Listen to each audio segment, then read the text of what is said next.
सूरजमुखी मेरे पसंदीदा फूलों में से एक है। इस आकार में हम उन्हें बहुत अच्छी तरह देख सकते हैं। सूरजमुखी अक्सर मधुमक्खियों द्वारा परागित होते हैं, लेकिन जब मधुमक्खियां मौजूद नहीं होती, यह पता करने के लिए कि वे परागित हुए, इसके लिए इनमें बेहतरीन क्रियाविधि है।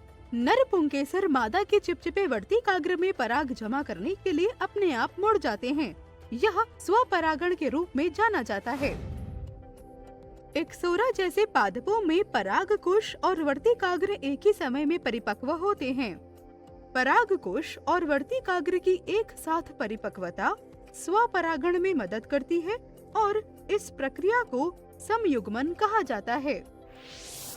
कुछ पादप जैसे वुड सोरेल गर्मियों के आखिरी समय में छोटे और अस्पष्ट पुष्प को धारण करते हैं, जिनमें खुशबू की कमी होती है।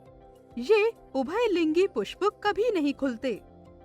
एक बंद पुष्प के स्वपरागण और निषेचन को अनुन्मील्य परागण के रूप में जाना जाता है।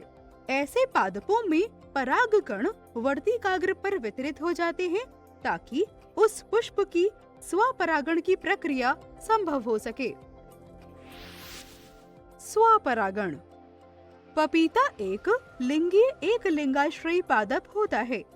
नर और मादा पुष्प पर परागण को प्रोत्साहित करने के लिए अलग अलग पादपों पर उत्पन्न होते हैं, लेकिन सूरजमुखी उभयलिंगी पुष्पों का वहन करता है। यहाँ पुष्पों का परागकोश वर्तिकाग्र से पहले परिपक्व होते हैं। इस प्रक्रिया को पुनपूर्वता कहा जाता है। लेकिन शरीफा में यह वर्तिकाग्र है जो पहले परिपक्व होता है। इस प्रक्रिया को स्त्री पूर्वता कहा जाता है। पैंसी जैसे कुछ पुष्प में वर्तिकाग्र को आवृत करने वाले फण को देखा जाता है। इस संरचनात्मक अनुकूलन को स्वअनिषेच्य उभयलिंगिता कहा जाता है। ऑर्किड जैसे पुष्प में परागकोश से पराग एक ही पुष्प के वर्तिकाग्र पर अंकुरित होने में विफल रहता है। प्राइमेस का पौधा विषम वर्तिकता को दर्शाता है, क्योंकि परागकोश की तुलना में वर्तिकाग्र एक अलग ऊंचाई पर स्थित होता है। ये पुष्पों में विभिन्न अनुकूलन है जो परपरागण में मदद करते हैं।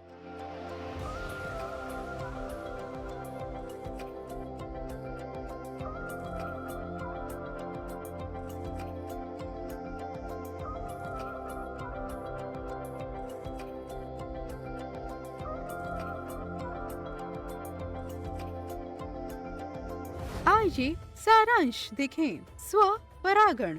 एक्सोरा जैसे पादपों में परागकोश और वर्तिकाग्र एक ही समय में परिपक्व होते हैं। इस प्रक्रिया को समपुष्पता कहा जाता है। वुड सोरल में उभयलिंगी पुष्प होते हैं जो कभी नहीं खुलते।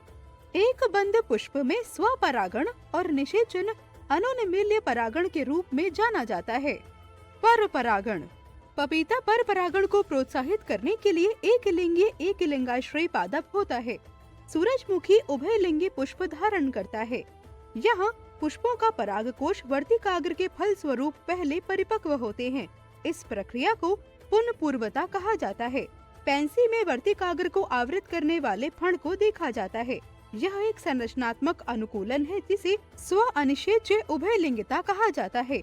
प्राइम रोज का पादप विषम वर्तिकता को दर्शाता है। जैसा कि वर्तिकाग्र परागकोश की तुलना में एक अलग ऊंचाई पर स्थित है, ये पुष्पों में विभिन्न अनुकूलन है जो कि परपरागण में मदद करते हैं।